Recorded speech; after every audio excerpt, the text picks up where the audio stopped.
बॉलिवूड अभिनेता सैफ अली खान याच्यावरती हल्ला झाला। त्याच्या राहत्या घरी त्याच्यावरती चाकूने हल्ला झाल्याची माहिती समोर येते। जवळपास 6 वार त्याच्यावरती करण्यात आले होते, 6 हल्ले त्याच्यावरती झाले। त्याच्यामध्ये 2 हल्ले जे आहेत ते त्याच्यावरती गंभीररित्या झालेले आहेत। मानेवरती सुद्धा हल्ला झाल्याचं म्हटलं जात होतं आणि मानेवरती हल्ला झाल्याच्या नंतर सैफ अली खान याला तातडीने लीलावती रुग्णालयामध्ये दाखल करण्यात आलं होतं। संपूर्ण हा घटनाक्रम आहे तो एकंदरीत बुधवारी रात्रीच्या सुमारास घडला आणि त्यानंतरच 3:30 वाजताच्या सुमारास सैफ अली खान याला लीलावती रुग्णालयामध्ये उपचारांसाठी दाखल करण्यात आलं।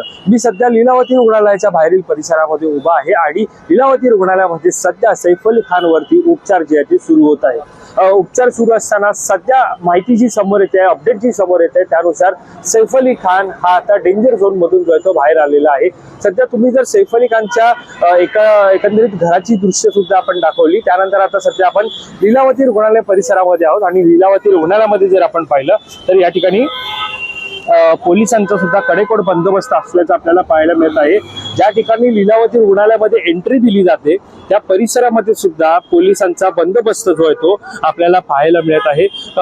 निवासस्थान असेल, रुग्णालय असेल, दोन्ही ठिकाणी पोलिसांचा कडेकोट बंदोबस्त आहे। कोणत्याही परिस्थितीमध्ये घटना जी घडलेली आहे त्या घटनेच्या पार्श्वभूमीवरती तपास जो आहे तो पोलिसांकडून होत आहे आणि या तपासामध्ये कोणत्याही प्रकारचे अडथळे निर्माण होऊ नये याची दक्षता जी आहे ती पोलिसांकडून घेतली जात आहे।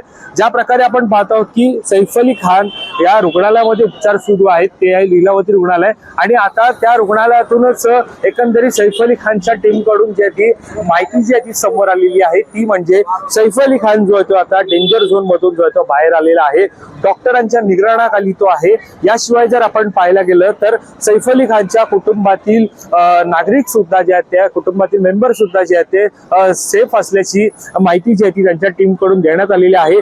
पोलीस सगळ्या या घटनेचा तपास करत आहेत। याशिवाय जर आपण पाहायला गेलं तर या लीलावती रुग्णालयामध्ये सैफ अली खान याला दाखल केल्याच्या नंतर डॉक्टर नीरज उत्तमानी, डॉक्टर नितीन डांगे आणि डॉक्टर लीना जैन आणि त्यांच्या टीमने सैफ अली खान यांच्यावरती तातडीचे उपचार केले। मानेवरती हल्ला झाल्यामुळे शस्त्रक्रिया सुद्धा एकंदरीत पाहायला गेलं तर ही जे उपचार होते ते सुद्धा त्यांच्यावरती करण्यात आलेले आहेत आणि या सगळ्यानंतर आता सैफ अली खान जो आहे तो डेंजर झोन मधून बाहेर आलेला आहे। सध्या तो डॉक्टरांच्या निगराणाखाली आहे। टीम कडून सैफ अली खानच्या ही माहिती जी आहे ती समोर आलेली आहे। सैफ अली खानच्या टीम कडून त्याचे जे सैफ अली खानचे फॅन्स असतील, चाहता वर्ग असेल, त्यांचं सुद्धा या ठिकाणी आपण पाहतोय त्यांनी सुद्धा प्रार्थना जी आहे ती सैफ अली खान हा लवकरात लवकर बरा व्हावा यासाठी केलं होतं। त्यामुळे त्यांना सुद्धा त्यांनी धन्यवाद जे ते म्हटलेला आहे।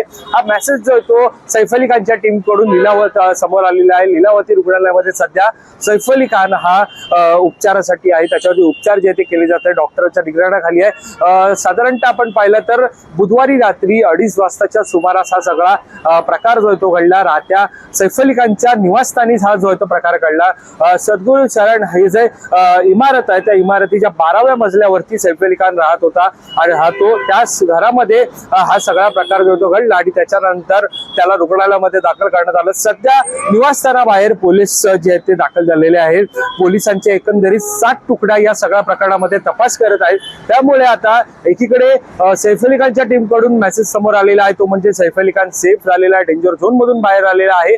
तर दुसरीकडे तपास जो पोलिसांकडून सुरू आहे त्या तपासाअंती नेमका आता हा हल्ला नेमका का करण्यात आला, कोणाच्या सांगण्यावरून करण्यात आला का, नेमका या हल्ल्यामध्ये कोण कोण आहे, कोण कोण जबाबदार आहे, या सगळ्याचा तपास पोलिसांकडून केला जातोय। त्यामुळे निश्चितच आता या तपासाअंती नेमकं समोर काय येणार हे पाहणं महत्त्वाचं ठरणार आहे। कॅमेरा पर्सन अवधेश कोरीसह मी वैभव पाटील, मुंबई।